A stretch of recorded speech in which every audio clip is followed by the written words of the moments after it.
Mission: seek and destroy Xevious, enemy aircraft and bases. Equipment: fighter plane with laser pulse anti-aircraft missiles and bombs. Skillfully maneuver your fighter through treacherous airspace to gain the strike advantage. In Xevious, from Namco and Bandai, released in September of 1988. Also available on a bunch of other consoles. Whole bunches.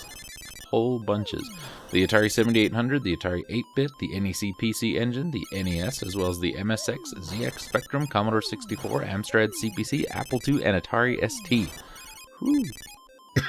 Generally referred to as kind of a meh shooter on the NES. Not super great, but pretty challenging. Was originally an arcade game, released in 1983. In North America, the game was manufactured and distributed by Atari for the arcades. Xevious runs on the Namco Galaga hardware. In Brazil, the arcade cabinet was printed with the name Columbia for the game, while the software actually shows the original name of Xevious.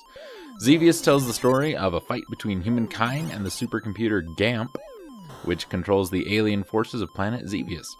As the sci-fi cliche dictates, it turns out that the Xevious inhabitants are originally from Earth, and GAMP, the General Artificial Matrix producer, is the product of an ancient civilization that prospered on Earth 100,000 years ago. During this golden age, the GAMPs were human clones used in heavy labor until they rebelled to their own creators. In order to survive the upcoming Ice Age, they planned to leave Earth and migrate in search of a new homeland. They finally selected 7 planets that were likely suitable to human life. Right before the departure, a group of humans rebelled and decided to stay on Earth anyway.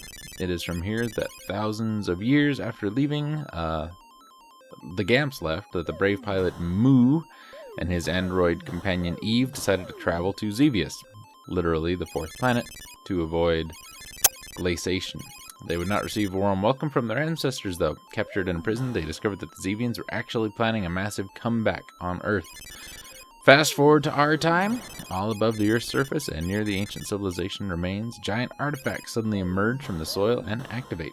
They are Sol towers, buried underground and inactive for eons, now responding to GAMP's orders.